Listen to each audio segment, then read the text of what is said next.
Operation सिंदूर की कामयाबी को लेकर के जहां पूरे देश की जनता भारतीय सैनिकों के जज्बे को सलाम कर रही है, सैल्यूट कर रही है, तो वहीं दूसरी ओर अभी भी बॉलीवुड पूरी तरीके से खामोश बैठा हुआ है। दरअसल आपको बता दें कि बॉलीवुड के बड़े बड़े ऐसे एक्टर हैं जिन्होंने अब तक भारतीय सेना के शौर्य और ऑपरेशन सिंदूर को लेकर के एक शब्द भी नहीं बोला है। ऐसे में देश की पूरी जो जनता है वो बॉलीवुड के इन सो कॉल्ड एक्टर्स पर भड़की हुई नजर आ रही है। इसी के साथ ही अब देखने को मिल रहा है कि असदुद्दीन ओवैसी के पार्टी के नेता वारिस पठान भी इन बॉलीवुड के एक्टर्स के खिलाफ बुरी तरीके से भड़क चुके हैं। उन्होंने साफ तौर से कहा कि जो देश का नहीं है वो हमारे किसी काम का नहीं है। तो वहीं दूसरी ओर बड़ी खबर यह भी सामने आ रही है कि मोदी सरकार बकायदा कई दलों के नेताओं को मिला करके एक डेलीगेशन बना रही है और ये जो डेलीगेशन है वो विदेशों में जाकर के ऑपरेशन सिंदूर के बारे में बताएगी और इसी तरीके से पाकिस्तान को भी बेनकाब करेगी कि कैसे पाकिस्तान अपने यहाँ पर आतंकवाद को पनाह देता है, आतंकवादियों को पालता पोसता है। ऐसे में कहा यह जा रहा है कि मुखर होकर के जो बार बार अपनी राय रख रहे थे शशि थरूर, उन्हें भी इस डेलीगेशन में शामिल किया जाएगा। इसके अलावा असदुद्दीन ओवैसी को भी इस डेलीगेशन का हिस्सा बनाया जा सकता है। दरअसल आपको याद दिला दें कि जब से ऑपरेशन सिंदूर को अंजाम दिया गया हो या फिर पहलगाम में हुआ कायराना आतंकी हमला हो, असदुद्दीन ओवैसी से लेकर के शशि थरूर भले ही ये विपक्षी पार्टी के नेता रहे हों, लेकिन इन्होंने आतंकवाद पर खुल करके अपनी बात रखी है और जिस तरीके से जवाबी कार्रवाई भारत की ओर से की गई है, तो ऑपरेशन सिंदूर और मोदी सरकार के द्वारा की गई इस कार्रवाई को बकायदा खुल करके तारीफ असदुद्दीन ओवैसी और शशि थरूर के द्वारा की गई है।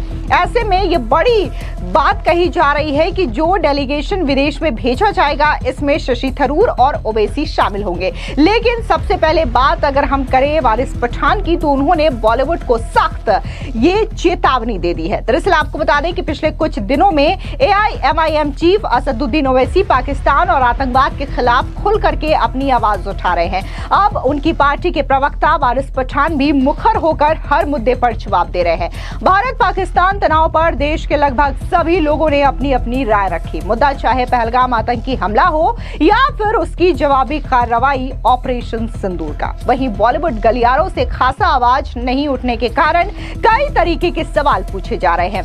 वारिस पठान ने अब बॉलीवुड एक्टर्स पर जोरदार हमला बोलते हुए कहा कि जो भारत देश का नहीं वो हमारा नहीं है। दरअसल वारिस पठान ने मीडिया को दिए एक इंटरव्यू में कहा कि ये जो सेलिब्रिटी है उन्हें यहाँ भारत से नाम मिला है, भारत से दौलत कमाई है, इज्जत कमाई है, तो जब ऐसा समय आता है तो लोगों की अपेक्षा होती है कि ये लोग अपनी चुप्पी तोड़ेंगे और हमारे भारत के जवानों के साथ खड़े रहेंगे। एक अल्फाज तो कम से कम ये बोले, कोई अल्फाज नहीं बोलते हैं वो, और आप लोग उनको अनमोल रत्न बना करके घूम रहे हैं। सुनिए क्या कुछ वारिस पठान ने कहा। सेलिब्रिटीज जिसकी आपने बात की, ये लोगों को यहाँ से नाम मिला, भारत से, यहाँ से दौलत कमाई, यहाँ से इज्जत कमाई, यहाँ से शौहरत कमाई और दुनिया भर के अंदर इनका नाम चल रहा है। तो जब ऐसा वक्त आता है, लोग इनको प्यार मोहब्बत से नवाज रहे, ये जो वक्त आता है तो लोगों की अपेक्षा होती है कि ये लोग भी अपने मुंह की चुप्पी तोड़ेंगे और हमारे भारत के जवानों के साथ खड़े रहेंगे। एक अल्फाज तो कम से कम ये बोले, कोई अल्फाज नहीं बोलता और आप लोग उनको अनमोल रतन बना के घूम रहे हैं। उनके पीछे एयरपोर्ट पे भाग रहे हैं, उनकी वीडियो निकाल रहे हैं, वो जिम में जा रहे हैं, उनका वीडियो निकाला जा रहा है, खड़ा है पार्टी के अंदर आके वीडियो निकाला जा रहा है, जबकि वो अल्फाज नहीं बोलते। तो जो भारत देश का नहीं वो हमारा नहीं। तो पब्लिक के अंदर एक गुस्सा आक्रोश है कि हमने जिनको इतनी मोहब्बत से नवाजा वो खामोश बैठे हैं। तो बोलना चाहिए, हमारे बहादुर सिपाहियों का उत्साह करो, उनको ये दो ताकत क्या, ठीक है हम सब आपके साथ खड़े हैं, उनकी प्रशंसा करो कि कितने उन्होंने बहादुरी के साथ जाकर आतंकवादियों को ढेर किया। हमको गर्व है हमारे भारतीय जवानों के ऊपर और हमारे लिए सबसे बड़ा सेलिब्रिटी और सबसे बड़ा हीरो हमारे भारत देश का एक एक जवान। नहीं बोलने का कारण क्या उनके अंदर खौफ है या फिर ये बहुत सारे कारण होते हैं नहीं बोलने के। एक तो ये कि फॉलोवर्स चले जाएंगे। अरे ऐसे फॉलोवर जो तुमको देश के लिए नहीं मानते उनको जाना बेहतर है उनका तुम्हारे अकाउंट से, छोड़ो उनको। ये वक्त है कि पूरा देश 140 करोड़ की जनता एक प्लेटफॉर्म पर आके एक साथ खड़ी हुई है, एक साथ कांधे से कांधा मिलाकर भारत के साथ खड़ा। और फर्स्ट डे जब ऑल पार्टी मीटिंग थी तब से हमारे पार्टी प्रेसिडेंट ने भी कहा ना कि जो भी भारत फैसला लेगा पाकिस्तान के खिलाफ आतंकवादी को खत्म करने के लिए हम उसका साथ देंगे, हम कांधे से कांधा मिलाकर खड़े।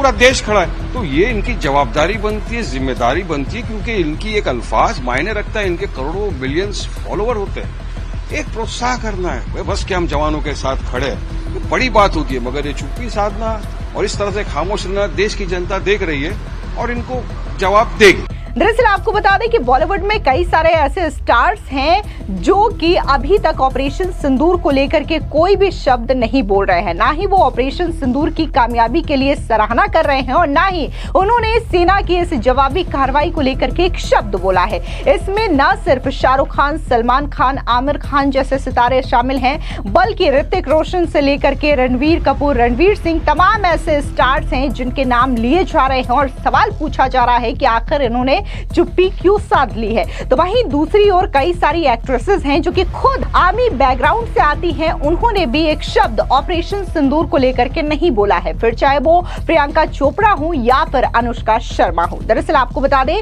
इसके अलावा कहा जा रहा है कि ऑपरेशन सिंदूर पर सेना और मोदी सरकार के समर्थन में जो बयान कांग्रेस के सांसद शशि थरूर ने दिया है, उसके बाद से ही कांग्रेस में खलबली मची हुई है। उधर दूसरी तरफ ओवैसी भी लगातार खोल करके देश की सेना और सरकार के समर्थन में खड़े नजर आ रहे हैं और पाकिस्तान पर ताबड़तोड़ हमले भी बोल रहे हैं। इस बीच खबर ये सामने आ रही है कि अब भारत की मोदी सरकार पाकिस्तान के आतंकवाद समर्थक चेहरे को दुनिया के सामने खोल करके लाने के लिए एक बड़ा कदम उठाने जा रही है। रिपोर्ट्स के मुताबिक सरकार पाकिस्तान को बेनकाब करने के लिए मल्टी पार्टी डेलीगेशन को विदेश भेजने की तैयारी कर रही है। यानी कि देश के कई पार्टियों के सांसदों का एक ग्रुप बनाया जाएगा जो कि विदेशों में जाकर के ऑपरेशन सिंदूर और पाकिस्तान में पल रहे आतंकवाद को बेनकाब करेंगे। और इस ग्लोबल आउटरीच प्रोग्राम में ओवैसी और शशि थरूर को शामिल किया जा सकता है, इस बात की भी खबर सामने आ रही है।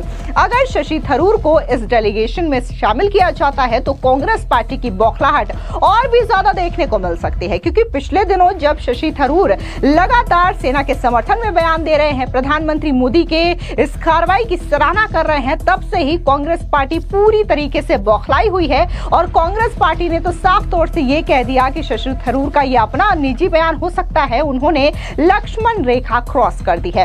अगर ये प्रतिनिधिमंडल विदेश जाकर के सरकार और भारत के पक्ष में बातें रखता है तो इतिहास में यह पहली बार नहीं होगा कि विपक्षी सांसद देश की बात रखने के लिए सरकार के पक्ष में बात करेंगे। इससे पहले प्रधानमंत्री पीवी नरसिम्हा राव ने तत्कालीन विपक्ष के नेता अटल बिहारी वाजपेयी के नेतृत्व में एक बहुपक्षीय दल को UNHRC में भेजा था। दरअसल 1994 में पाकिस्तान ने जिनेवा में भारत के ऊपर कथित मानवाधिकार उल्लंघन का आरोप लगाया था।